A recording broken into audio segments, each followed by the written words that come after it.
So if you're someone who's very creative or tend to have a very busy mind and to think a lot, I think you'll find this form of meditation much easier than other techniques you might have tried. Some people even call it effortless meditation. It's also the most popular meditation technique among entrepreneurs, creators, and celebrities.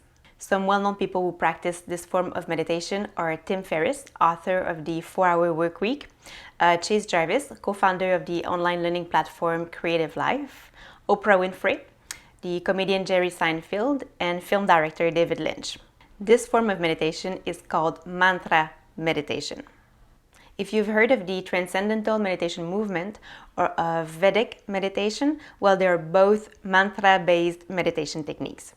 So it's not a technique that I personally use most of the time, but when I experience higher levels of anxiety, because yes, I do experience anxiety sometimes, or more stress than usual, then it's my go-to technique, simply because that's the only one that works in these times. So even if you choose not to make it your number one meditation technique, I think it's a great tool to have in your toolbox.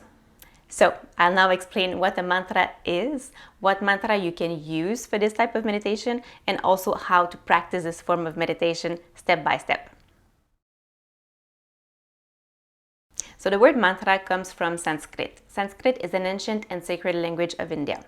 It contains two words, man and tra. Man means mind and tra means vehicle or instrument. So basically the word mantra translates to mind tool or tool to still the mind. So a mantra is a word or a sound or a phrase that we use to still the mind by repeating it mentally over and over and over again.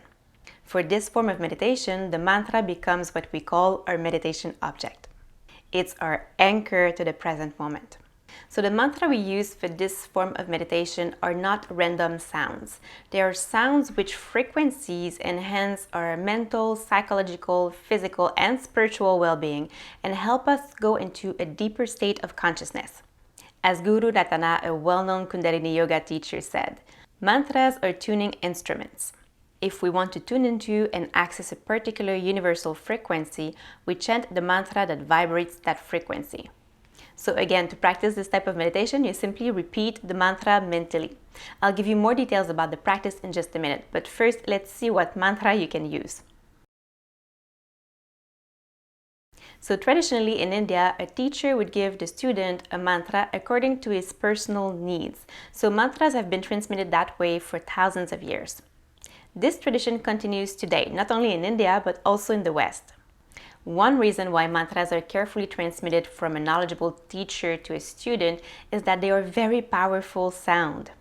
Different sounds have different qualities, and by chanting them, you sort of bring those qualities into your psyche. So chanting a random mantra without guidance could have an undesirable effect. For example, some sounds have a very fiery quality. So if you're someone who's very active or easily agitated, chanting such a mantra could fire you up even more. For you, a more cooling mantra, one that has a calmer energy, would be more appropriate. Another reason is that when a mantra is given by a teacher, by a master, it is said to contain the power of the whole lineage, thus to have greater strength.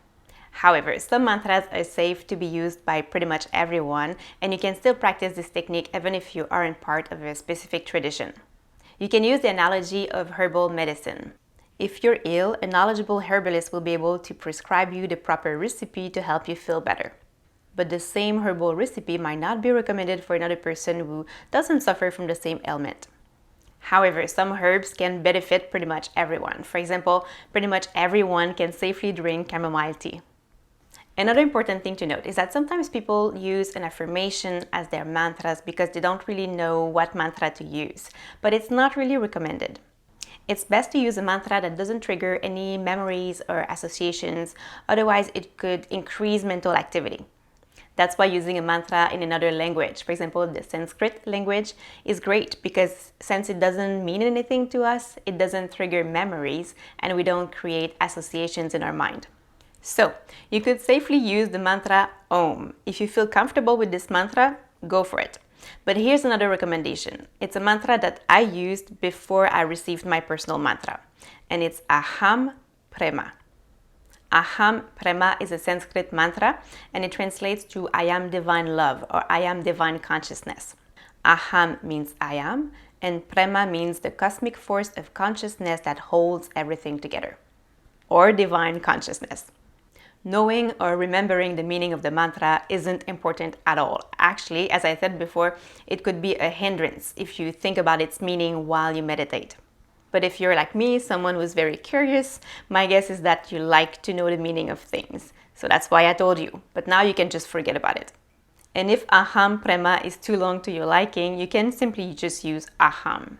Or you can use Aham Prema at the beginning and then just continue using Aham. That's what I used to do. And if one day you wish to receive your own personal mantra, I'll put the link to a few organizations that you could check up. But know that it's usually quite pricey. So that being said, I'll now explain the steps you should follow to practice this form of meditation. So here are the 5 steps to practice mantra meditation. So first, you want to sit comfortably with your back straight.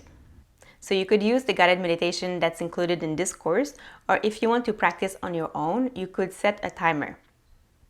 So in the Vedic tradition of India, this technique is practiced for 20 minutes twice a day. So ideally once in the morning, just after you wake up, and once just before dinner. If it's too much for you at the beginning, just start with 5 or 10 minutes and then progressively increase the duration of your meditation. But you'll gain most of the benefits from the practice if you do it for 20 minutes. As I said, you can use a timer. So one that I recommend is the free app Insight Timer. Make sure to set the volume on your app low enough that you don't jump off your seat when it rings. Or if you use the alarm on your phone, perhaps choose soft music rather than a regular alarm sound, and use the volume increment if the option is available.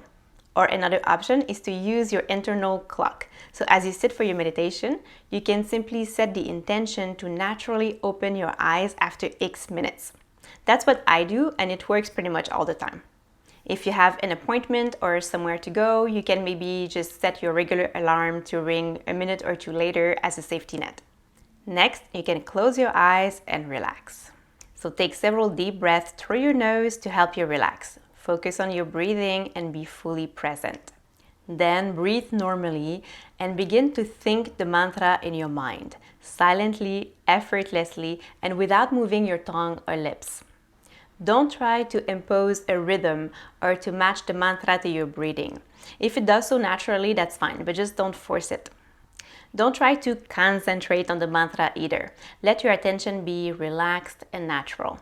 And when thoughts arise, simply let them float away. As with any other form of meditation, it's important that you adopt a non-judgmental and non-reactive attitude, and that you avoid reacting to your thoughts or entertaining them. And whenever you notice your mind wandering or you notice that you forgot thinking the mantra, just bring your attention back to the mantra and continue thinking it in your mind effortlessly. Eventually, after repeating the mantra for some time, the mantra might gradually dissipate without being replaced with thoughts. Your mind will be still and quiet, perhaps for 2 seconds, perhaps for longer. At that moment, you'll be in a deeper meditative state. Know that you won't notice it as it happens because this state is beyond the realm of thinking. It's not something you can control. It happens naturally. This may or may not happen during the first few times you practice this technique. It can take some time, or better said, some practice before you experience deep meditation, especially if you hold a lot of stress in your mind and body. But as your stress level decreases and as you develop your ability to stay focused, it'll happen more frequently. So let's quickly recap the steps. So first, sit with your back straight. If you want, you can set a timer. Then close your eyes and take a few deep breaths to help you relax. Then begin to repeat the mantra silently, effortlessly in your mind without moving your tongue or lips. Whenever you notice your mind wandering, bring your attention back to the mantra. I wish you a great session.